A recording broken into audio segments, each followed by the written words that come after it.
Assalamualaikum warahmatullahi wabarakatuh. Innal hamdalillah wassalatu wassalamu ala Rasulillah wa ala alihi wa sahbihi wa man tabi'ahum bi ihsan ila yaumil qiyamah. Kepada keluarga besar Masjid Baitul Syakirin dan kepada seluruh penuntut ilmu yang hadir dan berkumpul pada kesempatan siang kali ini.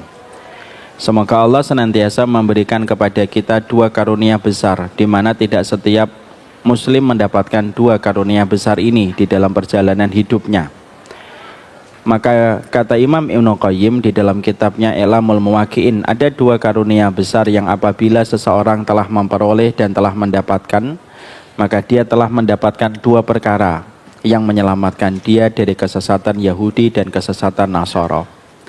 Dua karunia besar itu, yang pertama adalah sihatul faham, bahwasanya ketika seorang muslim itu mendapatkan pemahaman yang benar di dalam kehidupan dia beragama, pemahaman sebagaimana yang diajarkan oleh baginda Nabi SAW, maka dia telah mendapatkan karunia yang besar setelah kehidupan dia berislam. Karena tidak setiap orang yang telah menjadi muslim dia mendapatkan pemahaman yang benar. Ada mereka yang beragama Islam tetapi tersengat dengan kemunafikan, tersengat dengan kesyirikan. Maka sesungguhnya siapapun yang telah mendapatkan pemahaman yang benar, dia telah mendapatkan karunia besar dalam kehidupan sebagai umatnya Nabi Muhammad. Karunia yang kedua yaitu karunia hati yang senantiasa ikhlas, husnul qasdi, bahwasanya tidak ada yang dia inginkan di dalam perjalanan hidupnya. Tidaklah dia bertutur kata, tidaklah dia bertindak, tidaklah dia bersikap kecuali hanya karena mengharapkan ridhanya Allah dalam setiap perjalanan hidupnya. Dunia tidak pernah mampu menggodanya untuk menjadi niatan dan tujuan di dalam setiap perkataan dan perbuatan. Pujian manusia tidak pernah menggelincirkan dia supaya menjadikan Allah tetap menjadi tujuan terbesar di dalam hidupnya. Dan sesungguhnya siapapun yang mendapatkan husnul qasdi, pemahaman yang benar, maka itu merupakan karunia kedua, yang merupakan karunia besar yang Allah tidak berikan kepada setiap orang. Ada di antara manusia mendapatkan pemahaman yang benar, tetapi tidak diberikan hati yang ikhlas. Ada pula yang mendapatkan hati yang ikhlas, tetapi tidak mendapatkan pemahaman yang benar. Dan itulah yang menjadikan kita tidak ada permohonan terbaik setelah kita memohon supaya kita diberikan oleh Allah keimanan, kecuali kita memohon kepadanya. Semoga Allah memberikan kepada kita pemahaman yang benar, dan Allah memberikan kepada kita pula anugerah hati yang ikhlas di dalam kita menjalani perjalanan kehidupan kita. Inilah dua perkara yang senantiasa kita berdoa dan saling mendoakan. Doakan kami sebagai para guru, semoga kami mendapatkan pemahaman yang benar, dan semoga kami senantiasa memiliki hati yang ikhlas. Dan kita sebagai guru pun senantiasa harus mendoakan setiap para penuntut ilmu. Semoga para penuntut ilmu mendapatkan pemahaman yang benar dari setiap apa yang mereka pelajari. Dan semoga kita mendapatkan hati yang ikhlas. Sihatul faham wa husnul qasdi. Dua anugerah besar yang tidak setiap orang mendapatkan dua anugerah itu dan dua karunia itu di dalam perjalanan keislamannya. Semoga Allah menganugerahkan kepada kita sihatul faham, pemahaman yang benar, dan Allah memberikan kepada kita hati yang ikhlas setiap waktu dan setiap saatnya di dalam perjalanan hidup. Kelihatannya masih banyak yang mau masuk, masih cukup yang di belakang? Ya. Alhamdulillah, tentunya senantiasa kita menata kesyukuran kita kepada Allah atas setiap perjalanan kehidupan kita.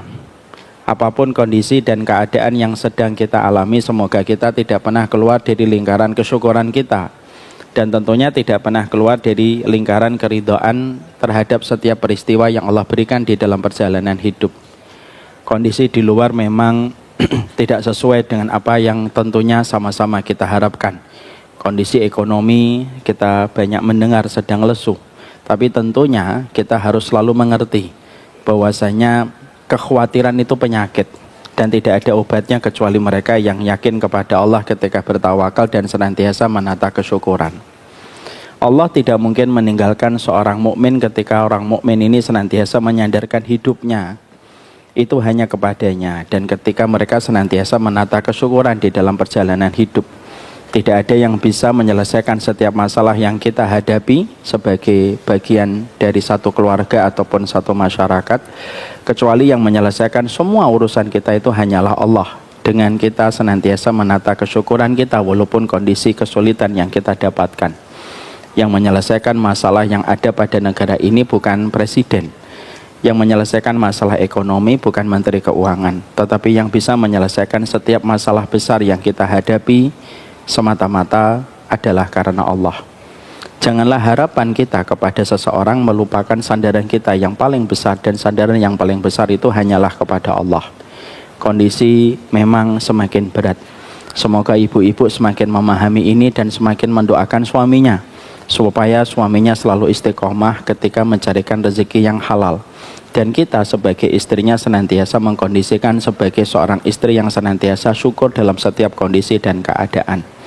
Kita harus yakin betul Allah tidak pernah meninggalkan mereka yang bersyukur, dan semoga kita bukan hanya bersyukur di waktu lapang, tapi juga kita berlatih menempa hati kita supaya kita bersyukur di waktu kita mendapatkan kesempitan.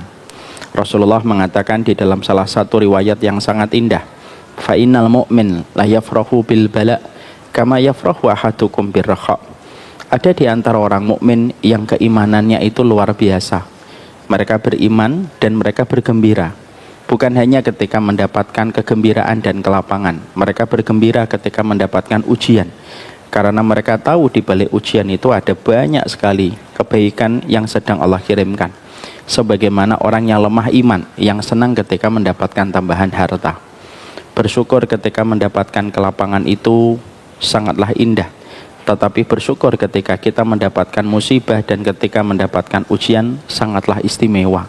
Dan semoga kita bukan hanya bersyukur di waktu kita lapang, tapi kita bersyukur pula walaupun dalam kondisi yang berat dan dalam kondisi yang sulit. Ibu-ibu tolong menjalankan perannya dan menjalankan fungsinya, menenangkan hati suaminya. Bahwasanya di tengah kondisi yang tidak menentu pada kondisi ekonomi, seorang istri senantiasa tidak pernah bosan mengingatkan ke telinga suaminya, kami kuat dengan rasa lapar, tapi kami tidak akan kuat dengan api neraka yang kamu bawa. Supaya suami kita, anak-anak kita, laki-laki, mereka senantiasa ingat bahwasanya kewajiban mereka bukan memberikan kecukupan pada harta yang haram, tapi kewajiban mereka adalah mengambil harta yang halal supaya bisa menjadi nilai kecukupan dan nilai keberkahan. Harus dikuatkan hatinya setiap waktunya, diingatkan suaminya setiap saatnya, dirangkul, diberikan senyuman ketika sang suami kita pulang. Karena terus terang saya mengatakan kondisi di luar banyak sekali yang sedang struggling dan banyak sekali yang sedang luar biasa berjuang untuk mendapatkan ekonomi pada setiap kebutuhan yang dimiliki oleh keluarganya. Semoga setiap laki-laki, setiap mereka mendapatkan seorang istri yang memberikan ketenangan, maka sang suami senantiasa fokus untuk mengambil harta yang haram dan mereka tegas untuk menolak yang haram. Dan mereka mengambil yang halal dan tegas untuk menolak yang haram. Ada sebuah kisah nyata ibu-ibu dan bapak. Ada seorang ulama bernama Hasan Al-Basri. Hasan Al-Basri ini pernah menjumpai seorang pedagang yang sampai dia menggunakan 1001 cara untuk menjual dagangannya. Sampai dia bersumpah dengan sumpah menyebut nama Allah hanya untuk berdusta supaya dagangannya laku dan supaya dagangannya laris. Maka ketika Hasan Al-Basri melihatnya, Hasan Al-Basri berkata, seburuk-buruk pedagang adalah mereka yang rela bersumpah demi Allah hanya untuk melariskan barang dagangannya. Tidak lama setelah itu, beberapa tahun kemudian, beliau berjumpa kembali dengan pedagang tersebut dengan kondisi yang jauh berbeda dengan kondisi sebelumnya. Pedagang itu sudah berubah, pedagang itu lebih hanif, pedagang itu lebih hati-hati, tidak banyak bersumpah dan tidak banyak menggunakan kata-kata kosong ketika dia memperdagangkan dagangannya. Karena ada perubahan pada diri pedagang itu, Hasan Al-Basri lalu mengajaknya bicara dan mengajaknya untuk berdialog.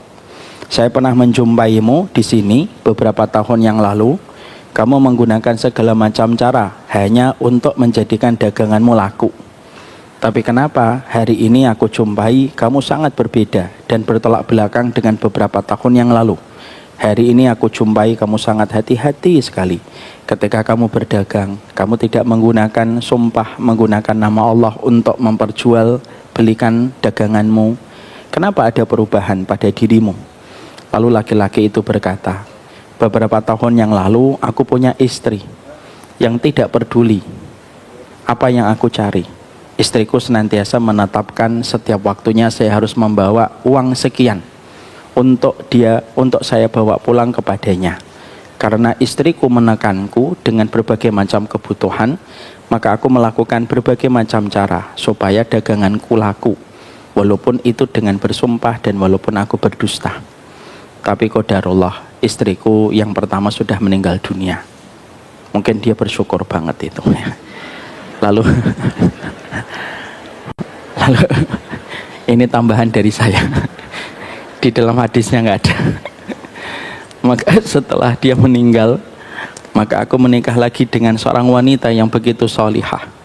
Wanita kedua yang aku nikahi tidaklah pernah melepasku ketika di pintu sebelum aku bekerja dan berdagang di pasar, kecuali istriku ini selalu berkata, kami kuat kalau kami lapar.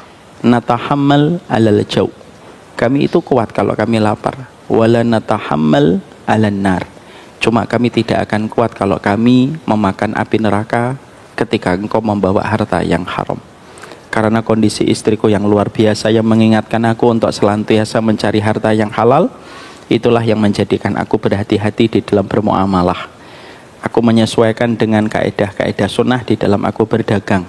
Semenjak istriku selalu mengingatkan aku untuk berhati-hati di dalam menjaga dari harta yang syubhat dan harta yang haram. Nah, inilah pentingnya ibu-ibu. Bagaimana peran seorang istri, salah satunya memastikan bentuk kesyukuran kita di dalam kehidupan kita, yaitu adalah bagaimana kita memberikan kekuatan kepada suami kita supaya suami kita hanya mengambil yang halal dan jangan pernah tergoda pada sesuatu yang haram. Semoga kesyukuran kita memberikan kepada kita kecukupan, semoga kesyukuran kita memberikan kepada kita ketenangan, dan semoga kesyukuran kita memberikan kepada kita kelapangan dan keberkahan. Harta yang banyak belum tentu memberi ketenangan, harta yang berlimpah belum tentu memberikan kelapangan, dan harta yang berlipat-lipat belum tentu memberikan keberkahan. Keberkahan, ketenangan, dan kelapangan hanya didapatkan kepada mereka yang senantiasa bersyukur kepada Allah. Semoga ibu-ibu dan para ummahat senantiasa menjadi partner terindah untuk para suaminya di tengah kondisi ekonomi yang sedang berat ini, supaya suami kita senantiasa konsisten untuk mendapatkan harta yang halal. Amin insyaallah. Bapak dan Ibu yang semoga Allah rahmati, kita tentunya beberapa hari ini dikagetkan dengan berita salah satu ustadz yang meninggal dunia, yaitu Ustadz Yahya Waloni. Yang menarik dan membuat kita kagum dan membuat kita iri adalah bagaimana ketika kita menjumpai wafatnya beliau itu di atas mimbar, ketika pada hari Jumat dan ketika pula sedang berkhutbah. Hari Jumat merupakan hari yang paling mulia dan tidak ada tempat ketika beliau wafat kecuali di masjid, dan masjid itu merupakan jengkal tanah yang paling Allah cintai, dan beliau sedang menyampaikan khutbah, salah satu khutbah wajib yang harus wajib pula didengarkan setiap kaum muslimin laki-laki untuk datang ke masjid. Kematian beliau dengan kita mendoakan beliau, Allahumma firlahu warhamhu wa'afihi wa'fu anhu, memberikan kepada kita banyak pelajaran yang bisa kita petik dan nanti berkorelasi dengan tema yang akan menjadi pembahasan kita. Dari kematian beliau yang kita secara hukum dohirnya melihat itu adalah kematian husnul khatimah, karena meninggalnya pada saat beliau beribadah ketika sedang khutbah pada hari yang terbaik, yaitu adalah hari Jumat, dan itu pun ketika beliau diwafatkan ketika berada di masjidnya Allah. Itu memberikan kepada kita beberapa pelajaran yang penting. Pelajaran yang pertama yang tentunya kita harus mengerti bahwasanya Rasulullah pernah mengingatkan kepada kita di dalam satu riwayat, fala tusaddiqu wala tukadzibu hatta tara kaifa yukhtamu lahu. Dalam salah satu hadis Nabi itu menyampaikan kepada kita, jangan kamu cintai orang mati-matian dan jangan kamu benci orang mati-matian sampai kamu melihat bagaimana dia diwafatkan oleh Allah. Karena ketika kita melihat orang itu diwafatkan oleh Allah, kita akan melihat bagaimana Allah melihat hamba itu ketika hamba itu diwafatkan. Orang yang diwafatkan dalam kondisi husnul khatimah, berarti kita melihat secara zahir orang itu dicintai oleh Allah. Karena sesungguhnya Allah ketika mencintai setiap makhluknya, ketika Allah mencintai setiap hambanya, maka ekspresi rasa cintanya Allah kepada hamba yang Allah cintai, Allah atur bagaimana hamba itu diwafatkan pada saat yang terindah ketika sedang melakukan amal solih.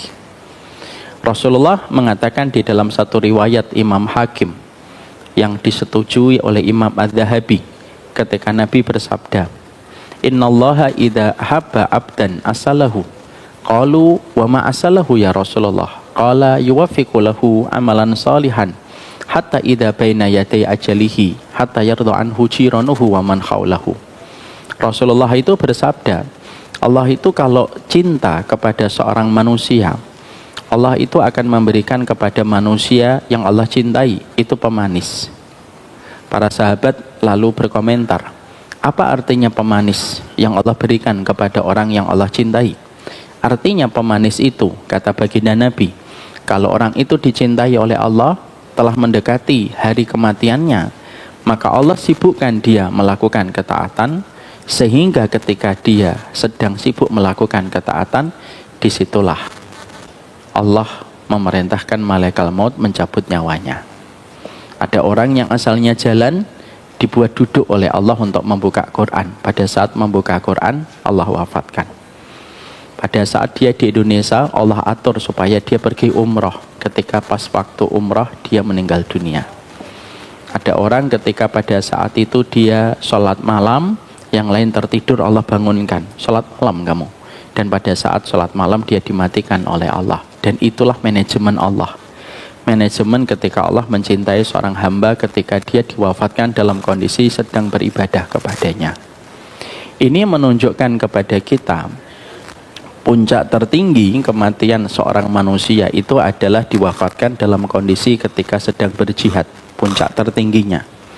Puncak keduanya adalah ketika kita diwafatkan ketika kita melakukan ketaatan pada kebiasaan ketaatan yang kita lakukan. Kita diwafatkan oleh Allah. Kalau ibu terbiasa taklim, bisa jadi pada saat taklim ibu akan diwafatkan. Kalau ada di antara ibu yang senantiasa istiqomah di dalam sholat duha, bisa jadi pada sholat duha ibu diwafatkan oleh Allah. Kalau ada di antara kita senantiasa sibuk di dalam sholat malam dan apapun kondisinya, apapun kelelahannya, tidak pernah meninggalkan sholat malam, maka dia pada sholat malam itu biasanya nanti diwafatkan oleh Allah. Ada salah satu jamaah saya, ibu di Bekasi dan bapak, beliau pada waktu pagi dicari sama anaknya, tidak dijumpai di masjid pada waktu sholat subuh. Anaknya menyangka bahwasanya mungkin bapaknya kelelahan dan tidak ke masjid.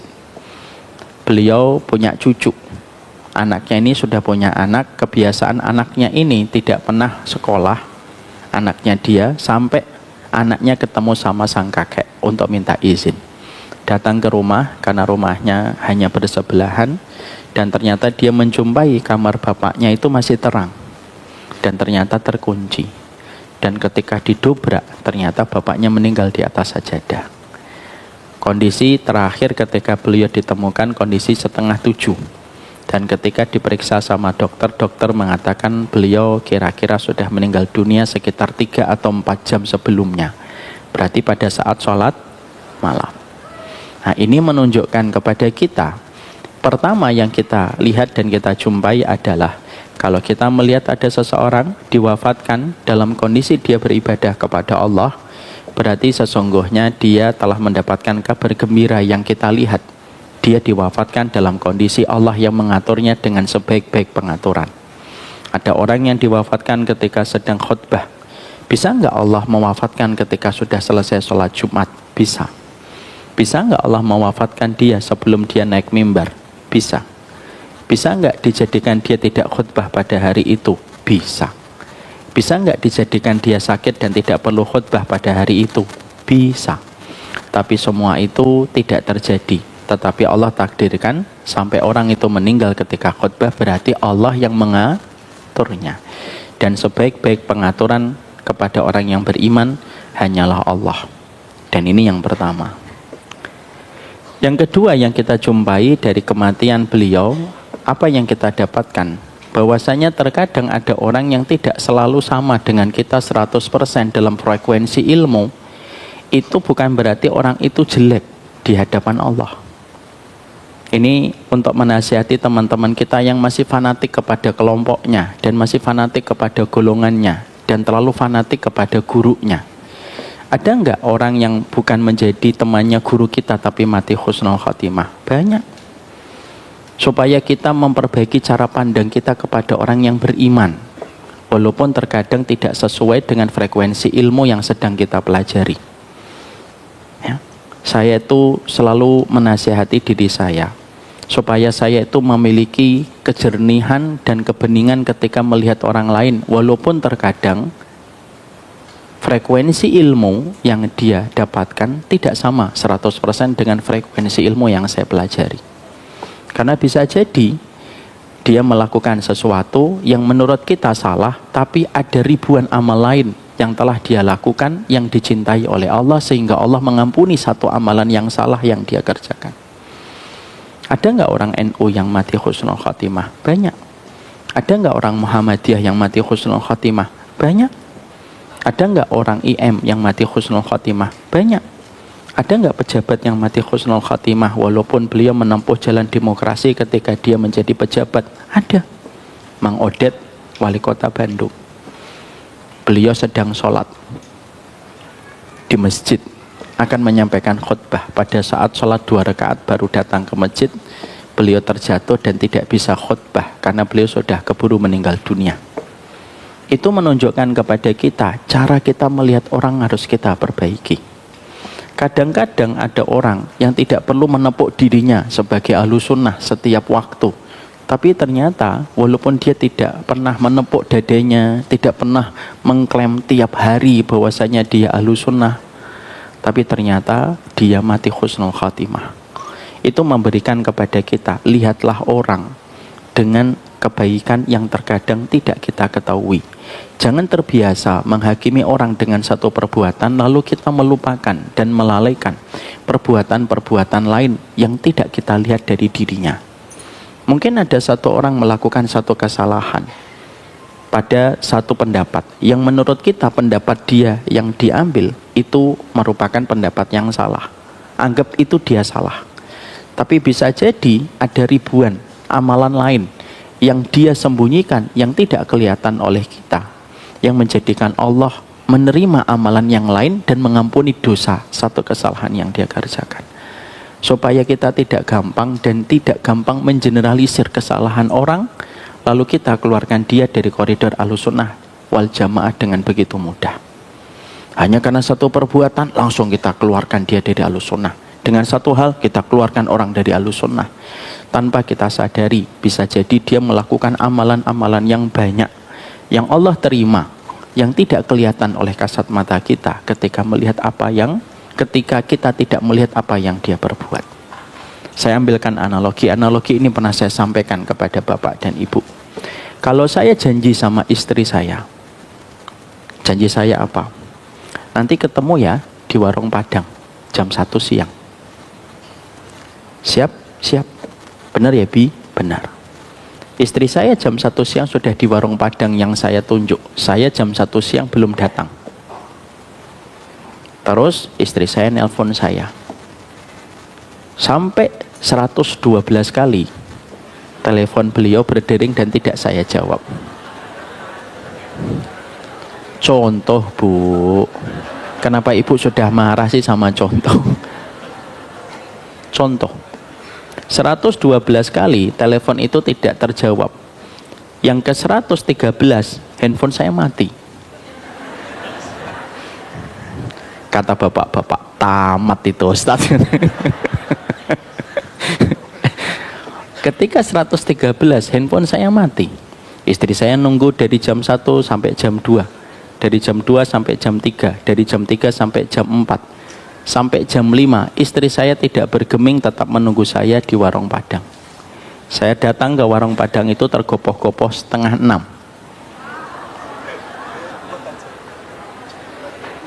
Kira-kira apa yang akan diperbuat sama istri saya? Nggak usah jawab Bu, saya sudah tahu. Istri kita, istrinya bapak-bapak kan kesabarannya setipis tisu dibelah dua. Maka istri saya pasti akan marah. Lalu akan mulai beliau cerewet mengatakan, kemana? Janjinya jam berapa? Kenapa 112 telepon tidak terjawab? Lalu saya berkata kepadanya, iya, tadi saya lagi fokus nyari barang, sehingga tidak tahu handphonenya saya silent. Dan qadarullah pada saat telepon yang ke 113, karena terlalu sering ditelepon akhirnya lowbat.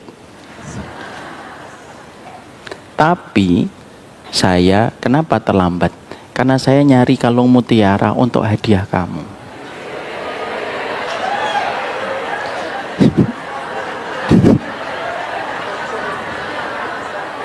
Tuh Pak, inilah tugas berat kita itu di sini nih. Baru aja tadi marah, langsung, gitu kan ya. Semoga yang kayak gitu diampuni dosanya oleh Allah.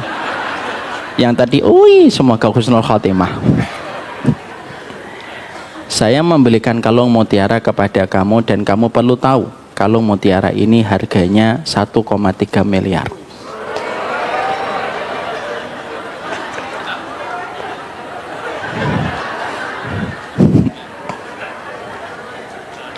Kira-kira istri saya akan melanjutkan marah atau mengampuni saya atau memaafkan saya? Memaafkan. Mungkin istri saya akan berkata, Bi, besok telatnya sampai isya ya. Paham maksud saya? Paham analogi saya? Jangan sampai nggak paham dengan analogi yang saya sampaikan loh ya. Maksudnya adalah bisa jadi ada orang yang kita lihat ada satu pendapat, kita nggak sama pendapat fikihnya. Contoh, dia melakukan A, saya tidak mau melakukan A. Menurut kita perbuatan A itu tidak benar, tapi dia melakukan perbuatan A. Tapi selain dia melakukan perbuatan A, ternyata dia melakukan amalan-amalan lain yang saya tidak ketahui. Bisa jadi memang perbuatan A yang dia kerjakan itu salah, mungkin kita yang benar. Oh tuh kan, kamu salah, saya yang benar. Tapi Allah mengampuninya ketika dia memiliki amalan-amalan yang banyak yang tidak kita ketahui. Dengan amalan itu Allah memberikan kepadanya rahmat. Bisa atau tidak bisa terjadi semacam itu? Bisa. Dan itulah yang menjadikan kita, kenapa kita sebagai seorang muslim ketika melihat kondisi orang lain dalam keislamannya, kita itu melihatnya adalah melihat energi kebaikannya. Karena sesungguhnya apa? Kita diajarin oleh sesuatu. Banyak orang yang tidak satu pengajian dengan kamu pun ada juga mereka yang mati husnul khatimah. Saya bukan orang NU, saya dari keluarga Muhammadiyah.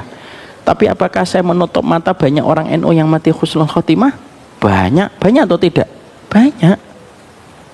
Saya bukan orang IM, Ikhwanul Muslimin. Saya dari keluarga Muhammadiyah dari kecil. Tapi ada nggak orang IM yang mati husnul khatimah? Banyak. Yang ingin saya sampaikan kepada ibu dan bapak, kenapa sih kita ini dengan kita belajar menjadikan kita itu begitu mudah menyesatkan, lalu seakan-akan menutup kebaikan orang itu di hadapan Allah. Dan itulah yang menjadikan kita memahami dari kematian beliau kita belajar. Nomor 2, kadang ada ustadz yang kita tidak pernah belajar, kita nggak pernah dengar kajiannya, mungkin kita tidak cocok dengan penyampaiannya, tapi ternyata dia mati husnul khotimah. Terus mau apa kamu? Terus kita mau apa? Husnul khotimah nggak bisa dirubah. Tapi setidaknya dengan kematian itu menjadikan kita berpikir, ada orang yang terkadang tidak cocok sama kita, tapi bisa jadi dia mulia di sisi Allah.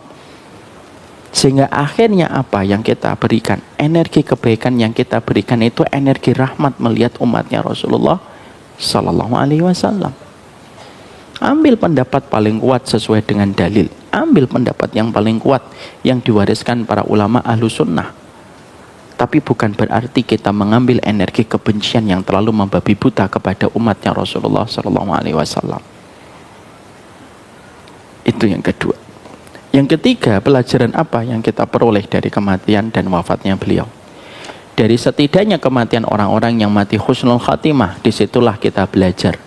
Orang yang diwafatkan husnul khatimah, berarti setidaknya kita mendapatkan 2 kabar gembira yang disegerakan. Orang yang mati husnul khatimah, maka berarti dia dilapangkan urusan kuburnya. Dan yang kedua, orang yang mati husnul khatimah itu merupakan sebuah kabar gembira dengan surga. Semudah dan seindah bagaimana dia diwafatkan oleh Allah, maka seindah itu pula gambaran kehidupan yang akan dia jalani ketika nanti menginjak kehidupan akhirat. Ketika itu dimulai. Saya sampaikan kembali.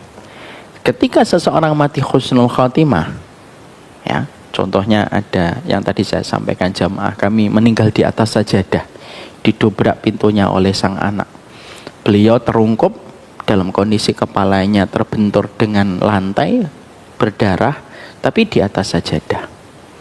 Dan sang dokter memberikan keterangan forensiknya adalah beliau matinya 3 atau 4 jam yang lalu. Berarti setengah 7 dikurangi 4 jam. Berarti berapa itu?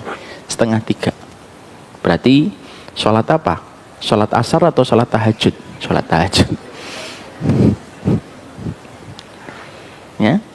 Berarti ketika ada seseorang mati dalam kondisi husnul khatimah, ada 2 yang ibu dan bapak harus mengerti. 1, orang yang husnul khatimah, lapang kuburnya. Ya, apalagi ditambah dengan tambahan-tambahan. Seperti ketika dia sedang tersenyum, seakan-akan tersenyum, walaupun mati tersenyum tidak pernah dijelaskan sebagai salah satu tanda kematian husnul khatimah. Tapi juga tidak dinafikan bahwasanya kematian tersenyum itu merupakan tanda kebaikan. Yang kedua, kalau ada orang yang diwafatkan dalam kondisi mati husnul khatimah ketika sedang beribadah, yang kedua, itu kabar gembira yang Allah segerakan kepadanya. Seindah kematiannya, semudah itulah kehidupan akhirat akan berlaku kepadanya, sebagaimana kematiannya yang telah diatur oleh Allah secara langsung ketika dia diwafatkan ketika beribadah kepada Allah. Nah, itulah yang menjadikan kita akhirnya paham dari wafatnya orang-orang yang husnul khatimah yang kita harus iri. Ya, dan jangan lupa untuk menyebutkan doa kita, ya Allah, sebagaimana fulan beliau diwafatkan, wafatkanlah kami sebagaimana beliau. Kalau kita melihat ada orang meninggal ketika dalam kondisi umrah, sebagaimana ya Allah beliau engkau wafatkan dalam kondisi umrah, ya wafatkanlah kita sama dengan beliau. Kalau ada orang yang meninggal dunia sebelumnya dia bertobat, wafatkanlah kami ya Allah sebagaimana dia telah bertobat sebelum meninggal dunia. Ucapkanlah rasa hasad kita kepada orang-orang yang mulia pada kematiannya, karena hasad menjadikan kita mendapatkan keutamaan sebagaimana dia mendapatkan keutamaan. Hasad itu mendekatkan kita kepada apa yang dia dapatkan supaya kita bisa mendapatkan. Yang parah, kalau Allah mengirimkan kepadamu berita tentang orang-orang yang mendapatkan kebaikan akhirat, kamu tidak pernah punya hasad kepada orang yang diberikan kebaikan akhirat, ini tanda hatinya kita sudah parah. Hasadlah sama orang yang diberikan ilmu mengamalkan ilmunya. Hasadlah kepada orang kaya ketika dia mempergunakan kekayaannya di jalan Allah. Hasadlah kepada orang yang diberikan mati husnul khatimah supaya kita pun diwafatkan dalam kondisi sebagaimana dia diwafatkan. Disinilah kita belajar. Tidak setiap guru yang kita tidak dengarkan itu buruk. Walaupun mungkin kita sebelum orang itu meninggal dunia, mungkin kita tidak pernah mendengarkan kajiannya karena mungkin tidak cocok dengan apa yang dia sampaikan. Supaya kita belajar memberi rahmat pada apa yang kita pandang dari saudara-saudara kita. Emang susah sunnah kayak gitu? Tidak susah. bagi yang terus mau berusaha untuk mencintai sesama umatnya Rasulullah Sallallahu Alaihi Wasallam. Kita nanti akhirnya mempelajari. Setelah kita mempelajari muqaddimah ini, menjadikan kita akhirnya mengerti bagaimana ketika kita menuju kepada kehidupan kita, menuju kehidupan kubur itu penting. Karena sesungguhnya kehidupan kubur itu termasuk salah satu di antara bagian yang kita berlindung darinya pada setiap keburukannya. Apa doa yang tidak pernah ditinggalkan Nabi setiap beliau menyelesaikan tasyahud akhir, sebelum beliau mengucapkan salam? Allahumma inni a'udzubika min adabi jahannam wa min adabil qabr wa min syarri fitnatil mahya wal mamat wa min syarri fitnatil masihid dajjal. Nabi menyebutkan bagaimana beliau memohon kepada Allah perlindungan, dan perlindungan yang pertama yang beliau mohonkan adalah perlindungan dari adab jahannam. Ya, karena sesungguhnya tidak ada yang paling kita khawatirkan jauh melebihi rasa khawatir kita terhadap kemiskinan kecuali adalah adab neraka. Karena kita tidak pernah tahu di antara dosa kita manakah dosa itu yang bisa menggelincirkan kita menuju kepada neraka. Ibu dan bapak harus selalu ingat dengan sebuah hadis. Sesungguhnya surga dan neraka itu lebih dekat kepada tali sandal kita. Artinya kita tidak pernah tahu di antara amal yang kita kerjakan manakah yang bisa menyebabkan kita mendapatkan rahmat, dan kita pun tidak akan pernah tahu di antara dosa manakah yang pernah kita kerjakan manakah yang bisa menggelincirkan kita ke neraka. Dan tidak ada perlindungan yang terbaik kecuali ketika kita memohon kepada Allah supaya kita dilindungi dari satu keburukan makhluk, dan tidak ada keburukan makhluk paling buruk. Tidak ada keburukan makhluk yang paling buruk kecuali itu neraka nomor satu. Ya, makanya Nabi berdoa Allahumma inni a'udzubika min adabi jahannam. Yang kedua apa? Wa min adabil qabr, adab kubur. Diletakkan Nabi nomor 2 setelah beliau meminta perlindungan dari adab jahannam, supaya kita paham bahwasanya adab kubur itu bukan perkara sepele tetapi perkara besar. Karena apa? Karena sesungguhnya semua gambaran tentang neraka itu ada pada gambaran tentang adab kubur, dan semua tentang kenikmatan surga ada pada gambaran kenikmatan kubur ketika seorang manusia itu memperoleh dan mendapatkannya. Makanya kita mendapatkan bagaimana sahabat Utsman. Sahabat Utsman itu pernah ada seorang sahabat yang mengingatkan beliau, "Wahai sahabat Utsman, iya, kenapa engkau ketika disebutkan surga dan neraka, engkau terkadang tidak menangis? Tapi ketika kami menjumpai engkau di samping kuburan, tidak pernah kami menjumpai engkau kecuali pasti menangis."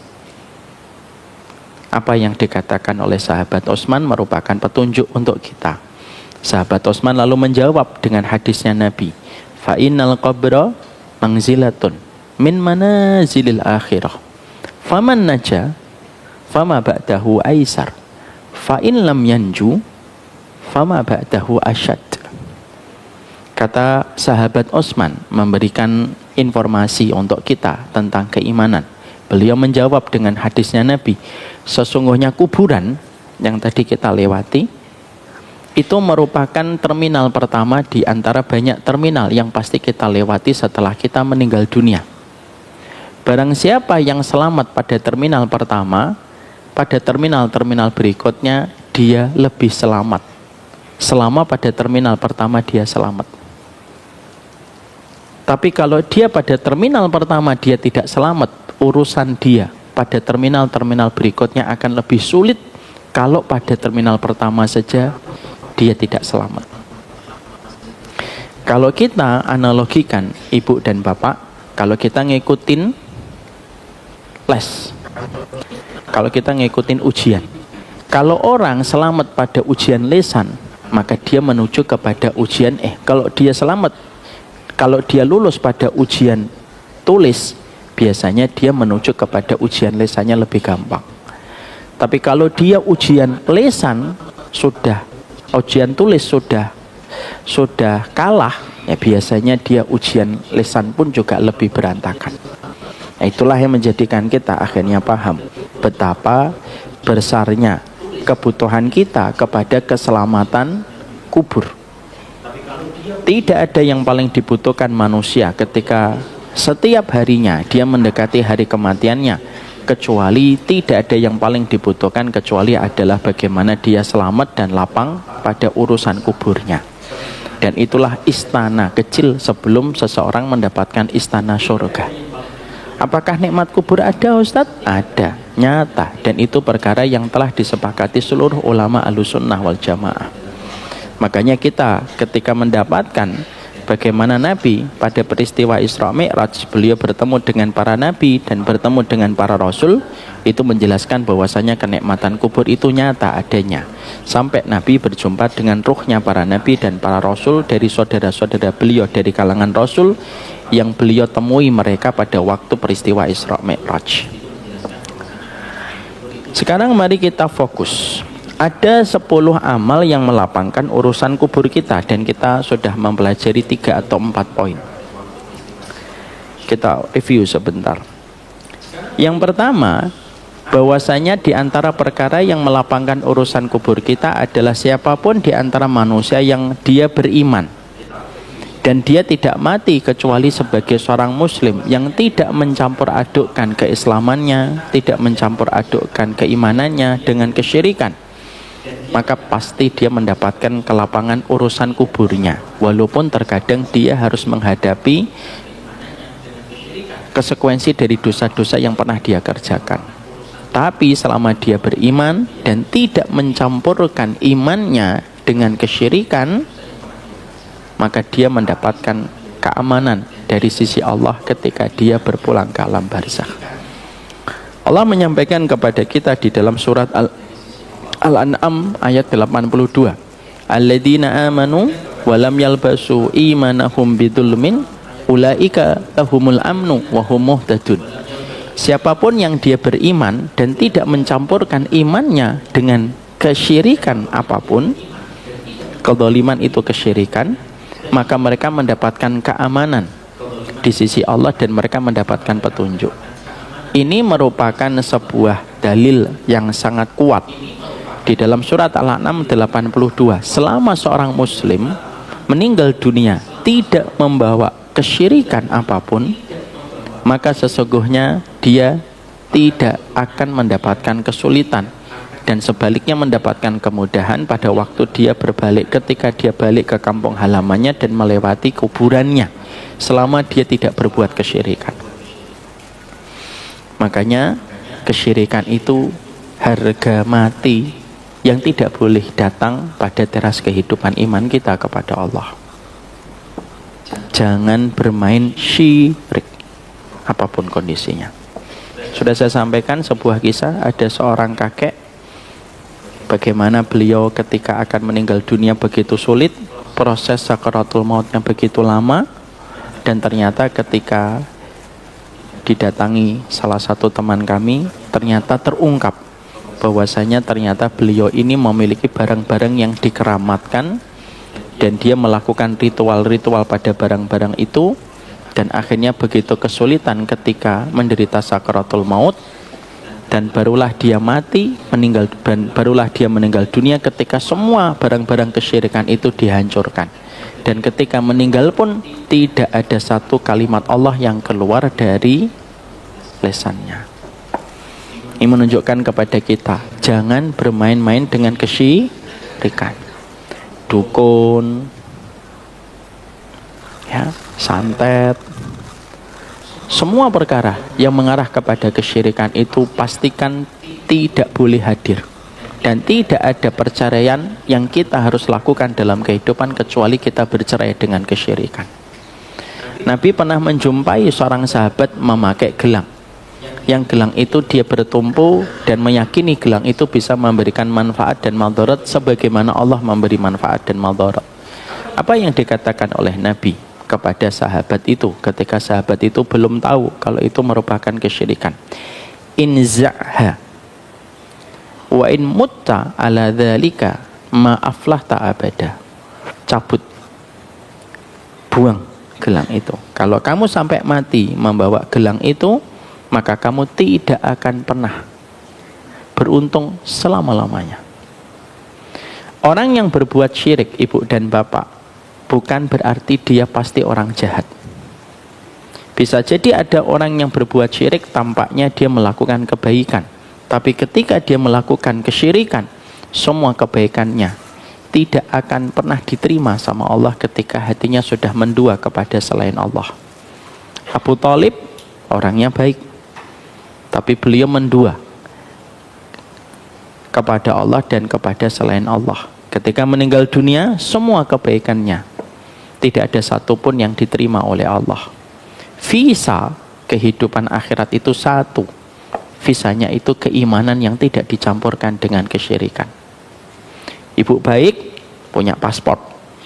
Tapi kalau ibu syirik, tidak dapat visa. Buat apa punya paspor kalau tidak bisa mendapatkan visa ke negeri tertentu? Nggak bisa masuk kita.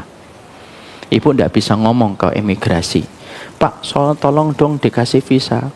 Saya suka ngaji di Betus Syakirin. Petugas imigrasinya bilang, nggak ada hubungannya. Visa kehidupan akhirat itu satu. Keimanan yang tidak tercampurkan dengan kesyirikan. Makanya maaf Bapak dan Ibu, kalau saya sering ditanya, Ustadz, apakah semua agama itu baik? Iya, semua agama itu baik. Tapi apakah semua agama itu benar? Tidak. Yang benar hanya satu, yaitu adalah Islam. Karena selain Islam, semuanya mengajarkan kesyirikan. Dalam kehidupan akhirat, tidak hanya butuh yang baik, tetapi butuh yang benar. Selama kita tidak masuk kepada Islam, maka kita tidak mendapatkan visa itu, walaupun kita melakukan kebaikan. Ibu pinter, dan kepintaran ibu secara IQ sama dengan kepintaran anak UI, tapi ibu tidak pernah mendaftar di UI walaupun IQ ibu dan IQ-nya bapak sama dengan anak UI, tapi tidak pernah mendaftar di UI. Ibu dan bapak tidak bisa menobatkan dirinya sebagai alumni UI ketika pakai jaket kuning. Bisa nggak? Kenapa kok pakai jaket kuning UI? IQ saya sama dengan anak UI. Saya bisa. Itu menjadikan kita harus paham. Saya sepakat, semua agama baik, tapi agama yang benar hanyalah satu. Dan agama yang benar itu mengajarkan kepada kita keimanan dengan tidak mencampurkan dengan kesyirikan. Syarat pertama dan mutlak yang tidak akan pernah bisa tergantikan sampai kapanpun, iman tidak boleh bercampur dengan kesyirikan. Makanya sebelum kita berdoa untuk anak-anak kita supaya anak kita tidak terjerumus kepada dosa zina, memastikan anak-anak kita berdoa kepada Allah supaya anak kita tidak tersengat dengan kesyirikan. Ada enggak profil selain Ali bin Abi Thalib, orang yang melakukan kesyirikan tetapi profilnya baik? Ada. Namanya siapa Ustadz? Abdullah bin Jud'an. Orang yang baik, tidak pernah memusuhi Nabi, tidak pernah memusuhi dan berkonfrontasi dengan para sahabat. Bukan hanya baik, tapi beliau pun sampai begitu memuliakan tamu. Saking baiknya, beliau tidak pernah mempergunakan perabot rumahnya untuk tamu dipakai untuk keluarganya. Jadi beliau siapkan perabot khusus untuk para tamu, perabot untuk keluarganya sendiri. Dia tidak mau menggunakan perabot bekas keluarganya untuk menyambut tamu. Kita aja yang sudah ngaji lama aja nggak pernah punya gitu, ya nggak, tidak. Ya piring kita ya piringmu, piringmu piringku. Tapi ketika meninggal dunia, Abdullah bin Jud'an ini dalam kondisi masih melakukan kesyirikan. Para sahabat gempar. Gimana ini Abdullah bin Jud'an? Muslim, baik, tapi dia belum bersyahadat. Apakah kebaikannya diterima sama Allah? Maka mereka menitipkan pertanyaan itu melalui Ibunda Aisyah supaya ditanyakan kepada Nabi. Dan ketika ditanyakan kepada Nabi, gimana statusnya Abdullah bin Jud'an ya Rasulullah? Yukrid doif, memuliakan tamu. Yafukul ani, suka membantu orang yang membutuhkan pertolongan. Wa yasilur rahim, dan dia menyambung tali silaturahmi dengan keluarga dekatnya. Illa annahu musyrikun, kecuali satu aja dia masih musyrik. Apakah dia di surga atau di neraka? Maka Nabi langsung menjawab finnar, dia berada di dalam neraka. Itu menjelaskan kepada kita jangan sampai tersengat dengan kesyirikan. Ini sudah kita bahas. Yang kedua, jangan sampai kita memiliki apa perkara yang mendatangkan kelapangan dalam urusan kubur kita. Yang kedua, memiliki kemuliaan akhlak dengan kuat menjaga komitmen tidak mendolimi orang lain. Ya, ibu dan bapak, saya ambilkan sebuah contoh, sebuah dalil yang disampaikan oleh para ulama. Kalau ada seorang bapak, ada bapaknya di sini, rajin sholat tahajud, rajin puasa sunnah, rajin kajian, bahkan kajian libur pun dia datang. Misal, tetapi dia punya hutang dan dia lalai membayarkan hutangnya. Apakah ketika di dalam kubur dia merasakan kenikmatan kubur atau mendapatkan kemudahan kubur?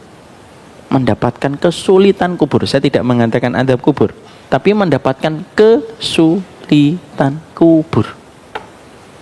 Kenapa? Karena Rasulullah bersabda, innar ruha mu'allaqatun bidainihi hatta yuqda dainuhu. Karena baginda Nabi bersabda, setiap ruh orang yang meninggal dunia, dia tergantung antara langit dan bumi.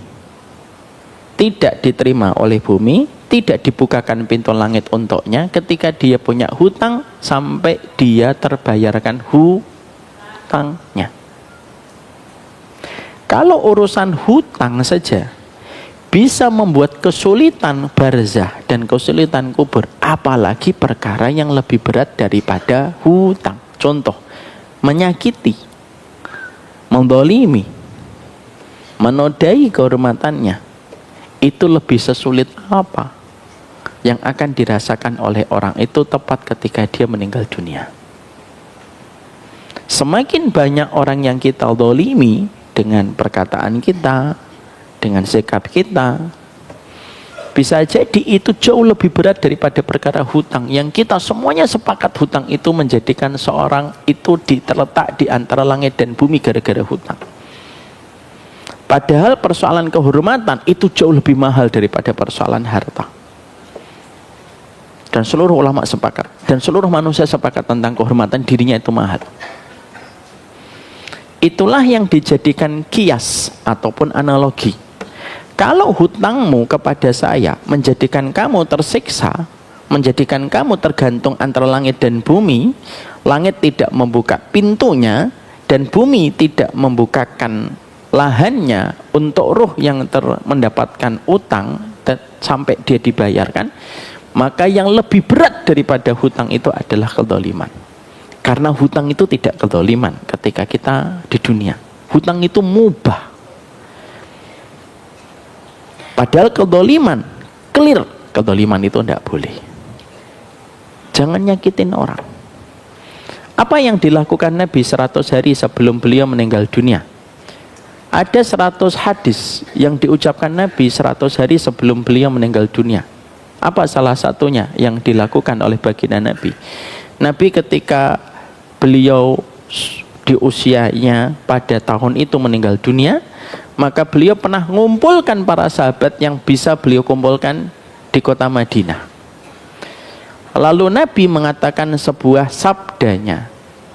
Sabdanya apa? Nabi tidak mengingatkan sholat, Nabi tidak mengingatkan sedekah, tapi Nabi mengingatkan, kalau ada di antara kalian yang pernah aku lukai, ambil dan kisos kepada diriku sebelum tidak bermanfaatnya harta dan anak kita nanti di pengadilan Allah.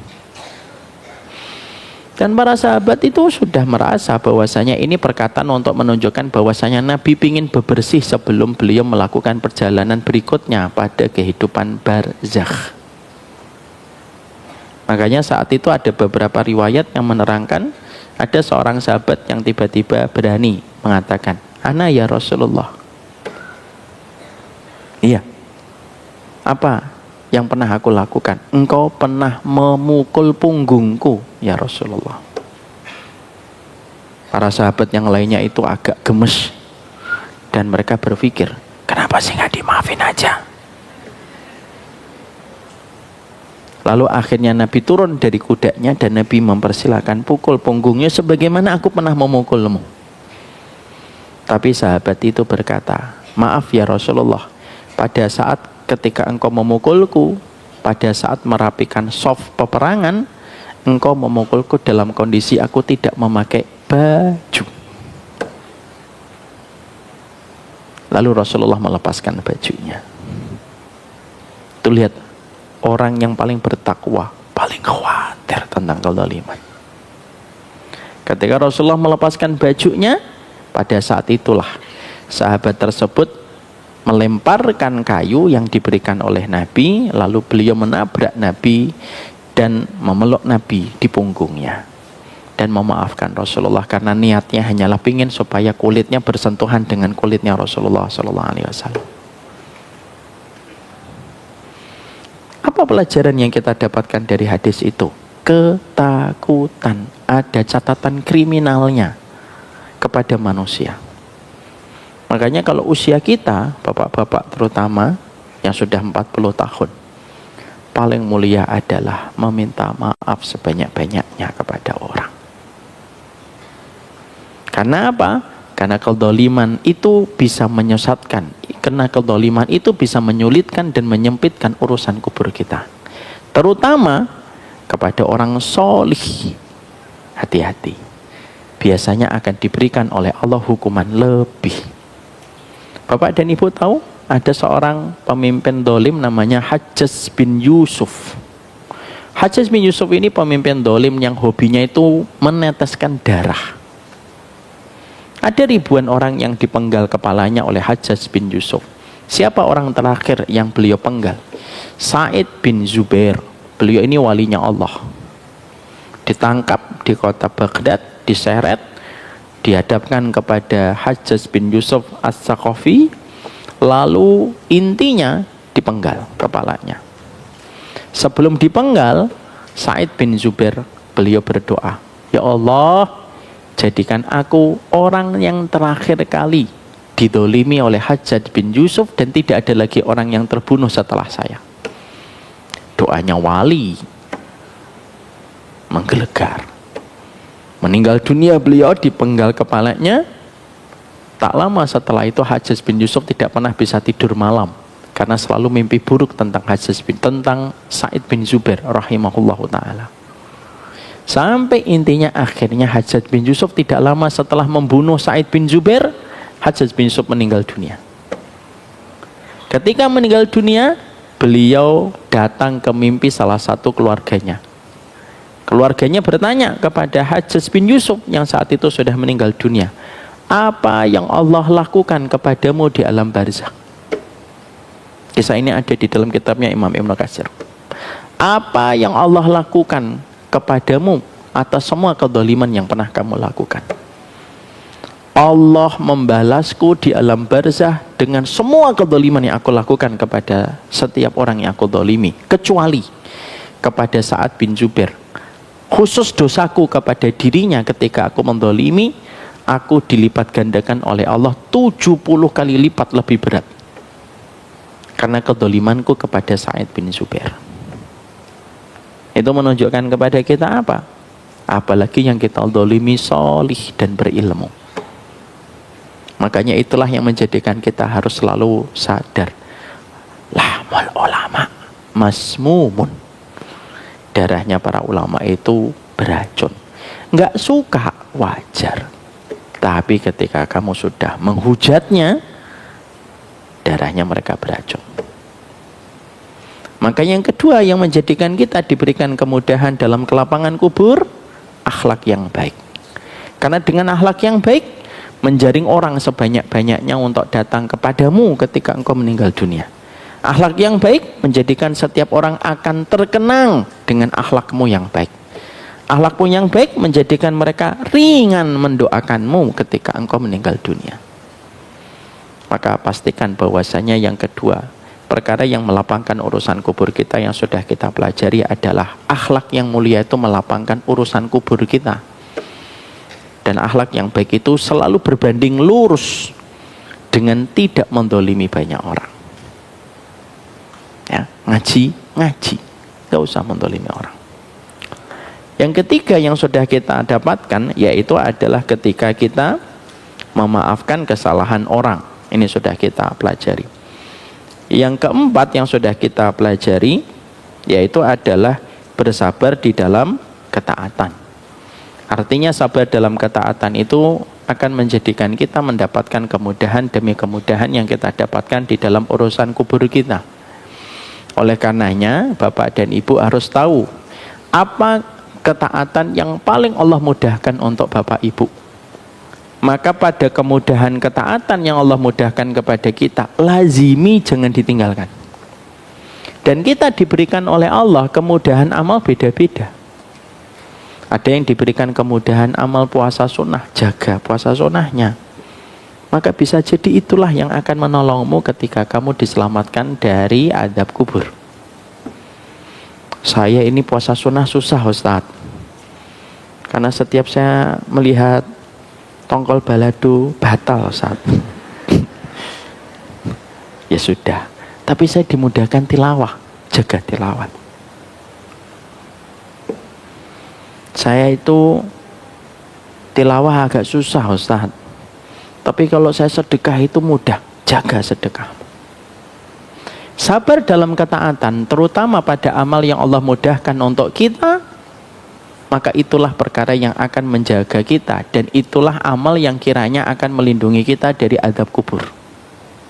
Dan kita nanti beda-beda potensi amal kita. Dan sudah sering saya sampaikan berulang-ulang pada kesempatan majelis kita. Setiap orang itu memiliki kemudahan amal yang berbeda-beda.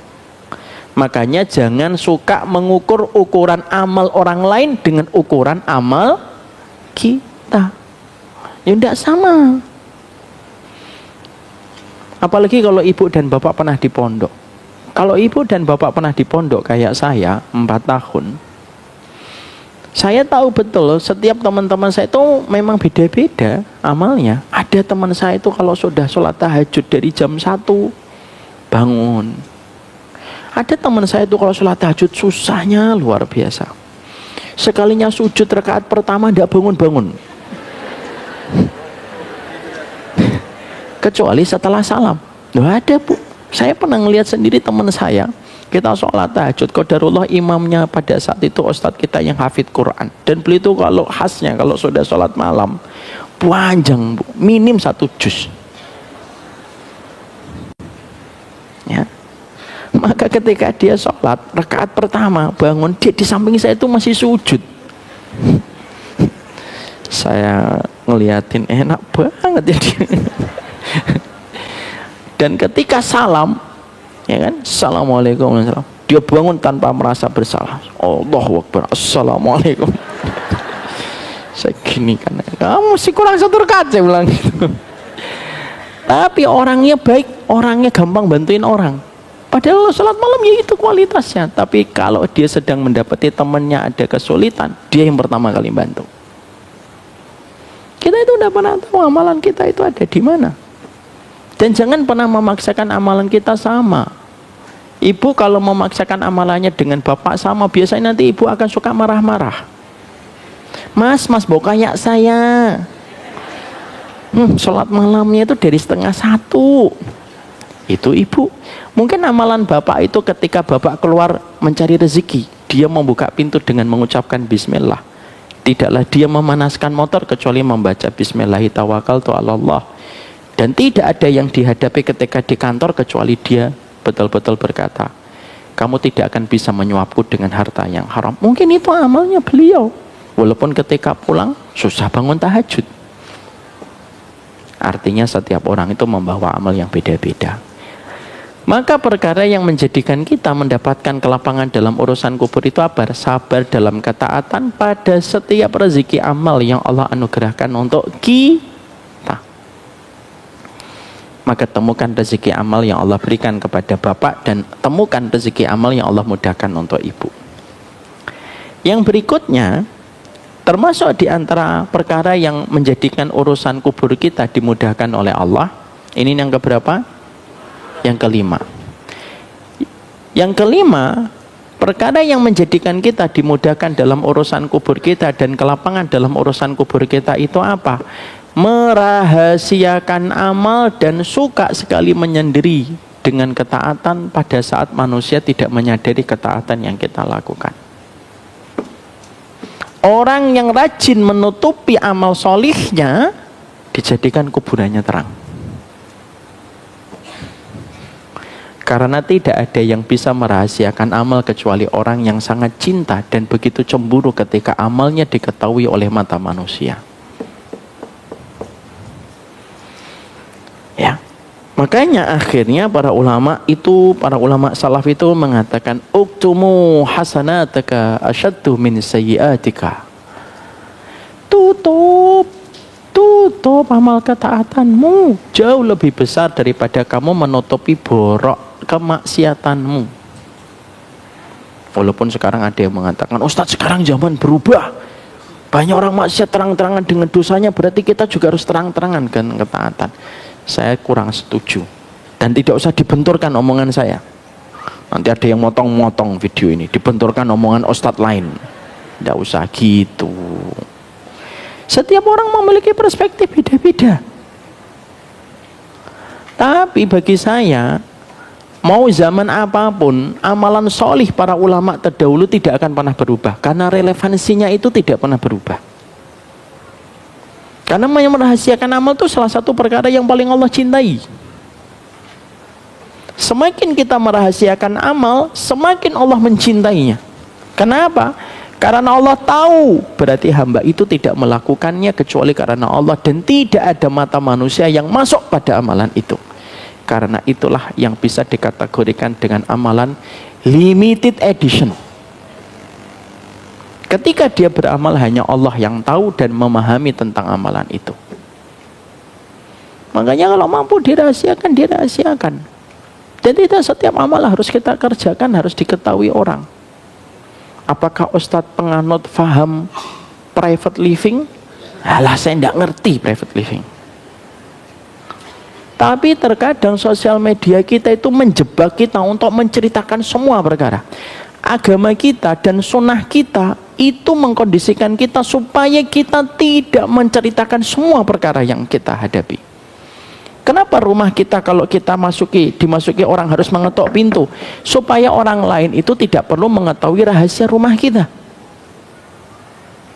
Makanya sampai Nabi juga mengatakan minal birri kitmanul masaib wal amrat was sadaqah. Maka Nabi sampai bersabda dalam salah satu sabdanya, termasuk pokok-pokok kebaikan menyembunyikan sakitmu, menyembunyikan musibahmu, dan menyembunyikan sedekahmu. Bahkan berita kegembiraan pun tidak usah diceritakan kepada orang. Kalaulah kita hari ini mendapatkan bahwasanya salah satu di antara musibah, misalkan dalam bisnis, salah satu musibah dalam bisnis itu apa? Kadang-kadang kita terlalu detail menyampaikan sesuatu ke publik dan tanpa kita sadari ada yang mengambilnya lalu mengeksekusinya lebih dulu daripada orang yang menyebarkannya. Itu dalam masalah ekonomi.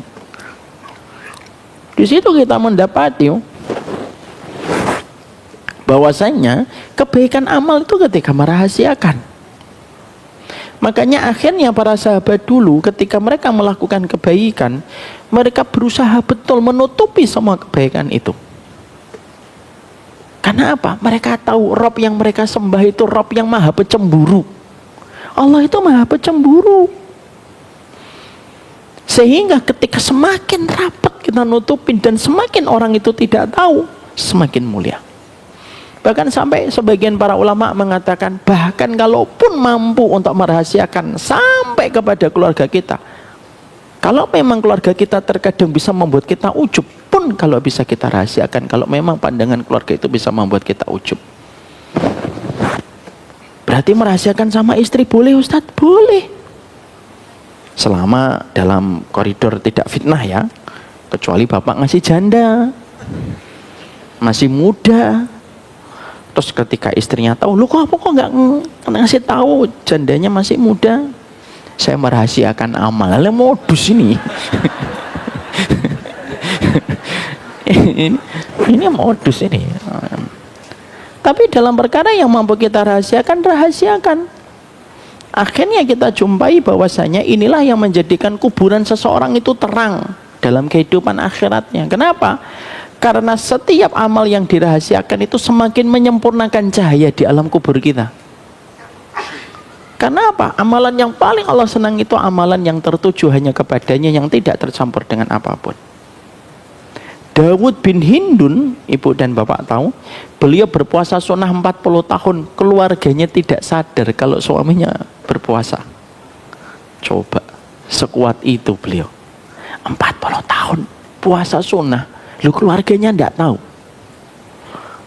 Terus gimana itu caranya? Setiap pagi beliau pergi bawa makanan, makanan itu ketika di tengah jalan dikasihkan itu kepada fakir miskin.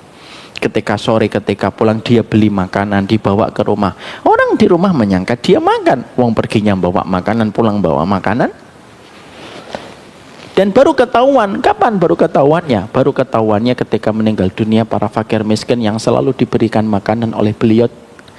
Lalu berkata, semenjak beliau meninggal dunia tidak ada lagi yang memberikan kami makanan. Disembunyikan. Lebih baik dianggap biasa di mata manusia, tapi kita mulia di sisi Allah daripada dianggap mulia tetapi ternyata amalan kita tercampur dengan berbagai macam kesyirikan dalam masalah niat. Merahasiakan itu lebih mudah. Makanya seorang mukmin yang bercita-cita untuk mendapatkan kelapangan dalam kuburnya, dia harus punya gudang rahasia, di mana gudang itu tidak ada satupun orang yang tahu kecuali dirinya dengan Allah. Bapak misalkan bangun sumur, biarlah Bapak yang tahu, dan tidak ada satupun yang tahu tentang sumur-sumur yang Bapak alirkan kecuali Allah. Dan itu sangatlah berharga di sisi Allah.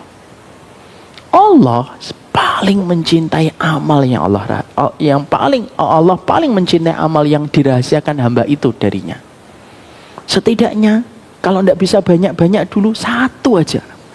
Ada satu kebiasaan amal itu yang terus kita lakukan, di mana tidak ada orang pun yang menyadari amalan itu. Ibu misalkan punya tetangga 30 pintu rumah dari rumahnya ibu. Seorang janda tua, sepuh, dalam kondisi buta. Ibu tiap hari ngasih rezeki sama dia. Gak ada yang tahu. Itu akan membuat pelita dan cahaya kuburan kita jadi terang. Berkilau kuburan-kuburan kita itu. Karena apa? Yang ditutupi menyempurnakan apa yang di bawah tanah. Yang ditutupi membuat terang kehidupan di bawah tanah. Yang ditutupi membuat bercahaya di dalam kubur. Karena apa? Allah paling cinta orang yang merahasiakan amal. Allah paling ridho sama orang yang merahasiakan amal. Nah itulah kuncinya para ulama terdahulu. Mereka merahasiakan amal mereka. Maka itulah yang menjadikan Umar bin Khattab pernah marah kepada sahabat Tolhah. Kenapa beliau marah sama sahabat Tolhah? Umar bin Khattab mengendap-endap malam, malah diikuti sama Tolhah. Ngapain kamu ngikutin aku? Sudah pergi sono. Ya? Diikutin kamera Ustaz, gak ada kamera saat itu. Jadi tidak. Sehingga akhirnya semakin merahasiakan, maka semakin kebaikan itu akan menjadi sempurna. Makanya kita mendapati Nabi kalau memberikan sedekahnya beliau, merahasiakan atau mengundang orang banyak? Merahasiakan. Nabi tidak pernah ngundang-undang fakir miskin, ayo kumpul di depan rumahku, aku kasih satu-satu. Enggak. Nabi itu sampai ketika bersedekah hampir-hampir tidak ada hadis yang menceritakan Nabi memberikan hadiah sedekahnya. Pernah nggak? Aku pernah mendapati Nabi Muhammad memberikan sedekahnya kepada fulan. Hampir jarang hadis itu. Padahal Nabi adalah orang yang paling banyak bersedekah. Orang yang mendapatkan 1/5 sebuah wilayah, ketika wilayah itu dimenangkan kaum muslimin, itu 1/5-nya milik Nabi. Jadi kalau Nabi masuk Mesir, misalkan para sahabat memenangkan Mesir, 1/5-nya itu milik Nabi. Kita bisa bayangkan kekayaan baginda Nabi Sallallahu Alaihi Wasallam. Tapi pernah nggak diceritain sudah segitu banyaknya cara baginya itu gimana hartanya Nabi yang berlimpah-limpah itu? Dan tidak ada hadis yang menceritakan Nabi mengumpulkan fakir miskin ada 200 orang. Nggak pernah. Hampir kita tidak pernah jumpai hadis yang menceritakan itu. Padahal kita sepakat semuanya yakin hartanya Nabi itu sedekah, disedekahkan. Kenapa? Karena Nabi ketika meninggal dunia bawa apa-apa. Ketika Khaybar dimenangkan, Khaybar itu kawasan paling subur di Saudi. Ketika menang itu Khaybar, Nabi 1/5-nya itu milik Nabi. Tapi kemana itu? Ada nggak hadis Nabi setelah memenangkan Khaybar 1/5 itu kekuasaan miliknya Nabi, Nabi membagi-bagikan? Nggak ada hadisnya. Kenapa? Saking Nabi merahasiakan. Sampai fakir miskin yang dikasihkan Nabi pun tidak tercatat dalam hadis. Ada beberapa yang tercatat dalam hadis bahwasanya Nabi pernah memberikan kurma kepada fakir miskin. Ada beberapa. Tapi kalau di total hadisnya jauh lebih sedikit daripada jumlah hartanya Nabi yang disedekahkan oleh Nabi. Nabi itu kalau ditaksir triliunan hartanya Nabi Muhammad SAW. Dan Nabi tidak membawa itu. Kenapa? Yang ditinggalkan Nabi yang kita lihat hari ini di kuburannya Rasulullah ketika kita ziarah kepada kuburannya Nabi. Yaitulah rumah yang ditinggalkan Nabi ketika beliau wafat. Lah terus 1/5 Khaybar di mana? 1/5 Mekah di mana? 1/5 wilayah-wilayah yang dikuasai oleh para sahabat ketika dimenangkan oleh baginda Nabi kemana? Habis disedekahkan Nabi dengan cara yang tidak pernah disadari oleh kita. Merahasiakan amal itu tanda keberkahan kuburan kita. Semakin kita merahasiakan, semakin sempurna cahaya-cahaya kita di dalam kubur. Itu yang keberapa? Yang keberapa? Yang kelima. Apa yang keenam, yang ketujuh, kedelapan, kesembilan, kesepuluh? Menuntut ilmu itu harus Udah kita bahas pada pertemuan berikutnya. Sudah 2:30 lebih. Jadi inilah yang kita sampaikan. Ada 5 perkara yang melapangkan urusan kubur kita. Yang pertama tadi apa Bapak dan Ibu? Beriman dan tidak mencampurkan keimanan dengan kesyirikan, berakhlak mulia dengan tidak menzalimi hambanya, memaafkan, bersabar di dalam ketaatan. Dan yang kelima itu adalah merahasiakan amal sampai kita meninggal dunia, karena amal itu yang akan disempurnakan oleh Allah tepat ketika kita meninggal dunia. Barakallahu fikum. 5 ini baru separuh perjalanan. Ada 5 berikutnya yang bisa menjadikan kita dilapangkan kuburnya oleh Allah. Semoga Allah menjaga hati kita setiap waktunya. Semoga kita memiliki amalan-amalan rahasia yang kita sembunyikan dan kita rahasiakan. Maka ingat perkataan dari seorang ulama salaf, uktumu hasanataka asyaddu min sayyiatika. Tutuplah amal kebaikanmu sebagaimana kamu menutupi amal keburukanmu. Ini yang dapat saya sampaikan. Saya serahkan kembali kepada MC kita. MC kita berubah wujud. Alhamdulillah, setelah sama-sama kita dengarkan kajian dari Ustadz Umar Mita, semoga apa yang beliau sampaikan dapat bermanfaat dan kita pahami bersama-sama. Apa aja tadi 5 perkara itu? Ada 5, aduh. Pokoknya banyak lah yang udah ditulis di buku kita masing-masing. Alhamdulillah Ustadz. Semoga antum dilapangkan kuburnya. Amin ya Allah, amin. Ustadz, apaan, ada sisi pertanyaan atau? Boleh 2 pertanyaan. Oh boleh 2. Ikhwan 1, aku 1 berarti. Iya. Pertanyaan, siapa yang mau bertanya? Bisa tolong mic-nya dioper ke belakang. Oke, siap.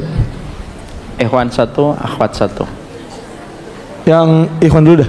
Ikhwan cepat.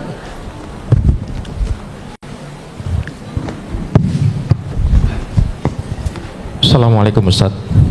Assalamualaikum warahmatullahi wabarakatuh. Terkait dengan husnul khatimah. Iya Pak. Kadang apabila kita pada hari ini Ustadz menanyakan ke kami, misalkan, siapkah hari ini mati? Mungkin katakanlah saya pribadi susah untuk menjawab. Nah, pertanyaannya adalah, apabila kita susah menjawab, katakanlah siap hari ini mati, apakah itu menghalangi kita dari husnul khotimah? Kemudian pertanyaan yang kedua, boleh saya jawab nomor 1 dulu Bapak? boleh. Bapak ketika ditanya siap untuk mati, ada orang yang menjawabnya dalam kondisi bingung karena dua kondisi. Karena dia benci kematian atau karena dia takut dengan dosanya. Pada keduanya jawabannya berbeda. Orang yang menjawab, apakah kita siap untuk mati? Tidak tahu Ustadz, tapi saya ingat dosa saya. Itu merupakan bahasa keimanan, Pak. Karena sesungguhnya kita tahu dosa dan kemaksiatan itu menyempitkan urusan kubur kita dan urusan akhirat kita. Tapi kalau kita menjawab saya tidak siap mati, karena sesungguhnya saya gandrung dengan dunia, senang dengan dunia, dengan pesonanya, dengan kemolekannya, dengan kecantikannya, dan seluruh tarian-tarian nafsunya, maka kita benci kematian. Itu yang dianggap dan dimasukkan pada kategori benci pada kematian, dan itu dosa sangat besar sekali. Takut sama mati, sama benci sama mati itu beda. Kalau saya ditanya takut mati, saya takut meninggal dunia.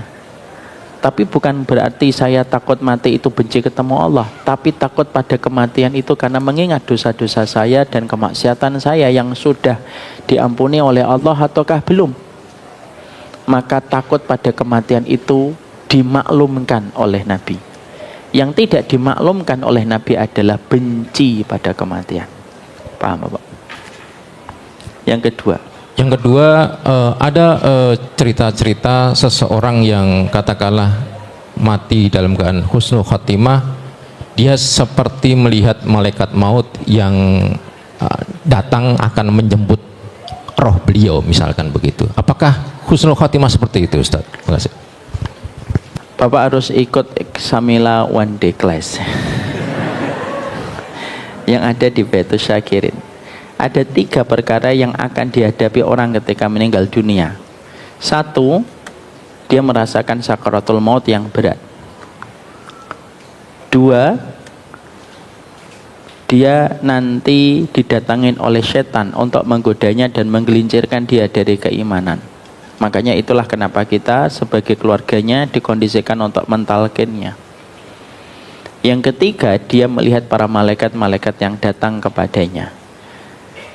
Dalilnya dalam riwayat Barra' bin Azib ketika Nabi bersabda, "Idza kanal mu'min fi inqita'i minad dunya wa iqbalu minal akhirah nazala ilaihi malaikatum minal malaikah wa ma'hum kafanun min akfanil jannah wa hanutum min khunutil miski." Kalau orang mukmin itu akan meninggalkan dunia dan menuju kepada kehidupan akhirat, para malaikat akan datang untuk menyambutnya. Kalau yang akan dipanggil oleh Allah ini orang beriman, para malaikat membawa 2 barang, kain kafan dari surga dan minyak wangi dari surga. Fajalasu ingda muddil barsar. Dan sesungguhnya para malaikat-malaikat itu yang akan mengambil ruhnya orang beriman, para malaikat itu duduk sepanjang mata orang yang akan meninggal dunia memandang. Makanya kita kadang lihat kan ada orang meninggal dunia begini.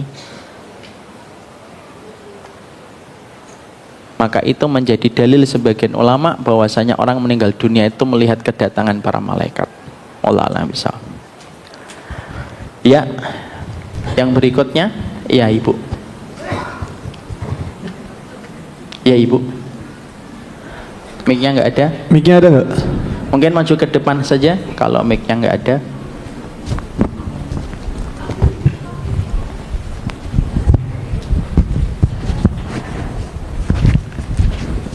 Itu Mas yang di tengah. Ya, silahkan Ibu. Punten Ibu.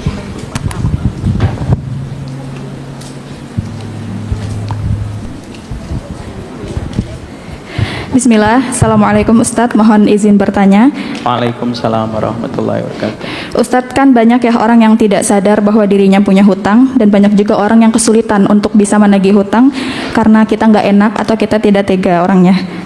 Kadang saat seseorang meminjam uang, kita hanya bisa berkata, ya Allah, kalau dia membayarnya saya terima, tetapi jika tidak membayarnya saya ikhlas. Bahkan ada yang sampai meninggal dunia Ustadz sebelum beliau melunasi hutangnya. Sampai kita berdoa di atas kuburnya, ya Allah, dia masih memiliki hutang kepada saya, Tapi jauh sebelum ia wafat, saya sudah mengikhlaskannya. Maka tolong jangan engkau persulit urusan dia karena hutang-hutang ini, karena saya sudah ridho dari sebelum dia wafat. Pertanyaannya Ustadz, untuk orang-orang yang tidak bisa atau tidak tega, tidak enakan untuk menagih hutang, apakah diperbolehkan jika kita tidak mengingatkan si penghutang karena kita tidak enak?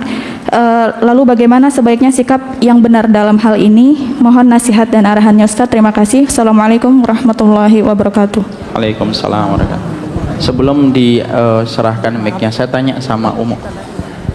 Iya Ustadz. Ketika ada perasaan sungkan untuk menagihnya, Iya. itu orang yang memberikan kepadanya hutang, pingin hutangnya dibayar atau ikhlas kalau hutangnya tidak dibayarkan? Jadi kalau ada yang minjem, kadang kita mikirnya gini sih, kalau dibayar saya terima, tapi kalau tidak dibayar ya saya ikhlas dan tidak berniat untuk menagih juga sebetulnya. Berarti sudah selesai. Oh berarti enggak, oh enggak, kan tadi Ustadz katanya kan hutang itu kan akan memberatkan si penghutang gitu. Sama beliau. Udah selesai Kalau dibayarkan, kalau dibayarkan kita terima, kalau tidak dibayarkan ikhlas. Itu sudah ikhlas, ya atau tidak? Coba, mari kita bedah kalimatnya. Tapi Ustadz, kalau misalnya sebentar, oh, iya. saya gurunya ini di sini. Oh iya afwan. Saya bedah kalimatnya. Coba tolong saya ini kan masalah bahasa aja. Kalau saya salah nanti dikoreksi. Saya hutangin kamu. Dalam hati saya ngomong, kalau kamu bayar, alhamdulillah. Nggak bayar, nggak ada masalah. Saya ridho. Itu sebenarnya ridho atau tidak ridho? Ridho. Kenapa? Karena dia sudah mempersiapkan kalau tidak dibayar, itu sudah ridho. Kalau dalam hatinya, tapi ya saya sih pengennya dibayar, nah, berarti belum ridho, berarti tagih. Karena nagih hutang itu enggak apa-apa. Emang nagih hutang aib? Enggak. Nagih hutang itu menyelamatkan saudara kita dari sesuatu yang bisa menjauhkan dia dari surga. Dan kita harus mengingatkan, kecuali kita memang fokus. Hutang berapa mas? Hutang 1 juta. Terus kita ngerasa uang saya kan 3M, 1 juta ya dibayar, alhamdulillah. Enggak dibayar juga gak kerasa 3 miliar saya gitu. Maka sudah selesai, itu berarti sudah ridho.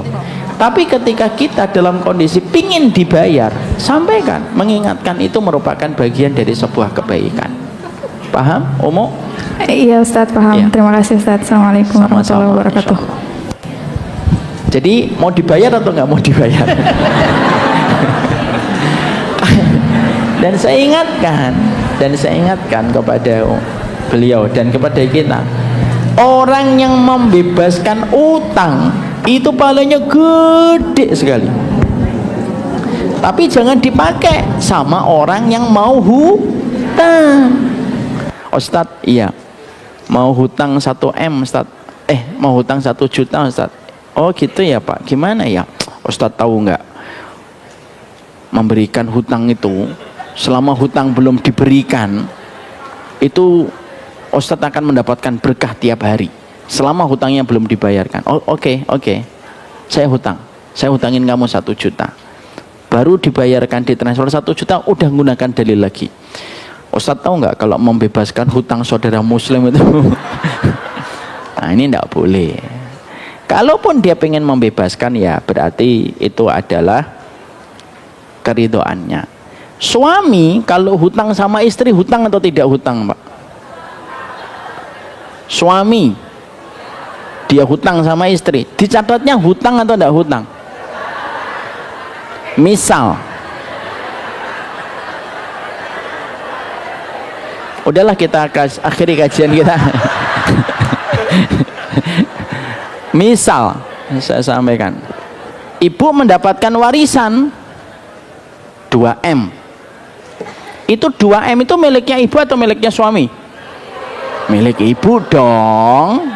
Gitu kok ditanya Ustadz. Wong warisan suami aja milik ibu, apalagi Apalagi warisannya ibu. Ibu dapat warisan 2 miliar. Suami datang dong. Mah, dapat warisan. Iya ya. Cara ngomongnya udah nggak enak didengar. Pinjem ya, minta ya, nggak boleh. Perempuan itu dosa atau tidak dosa? Dia punya 2 miliar dari harta warisan. Suami datang mengatakan, saya minta ya, nggak boleh. Dosa atau tidak dosa perempuannya? Enggak, cuma kebangetan.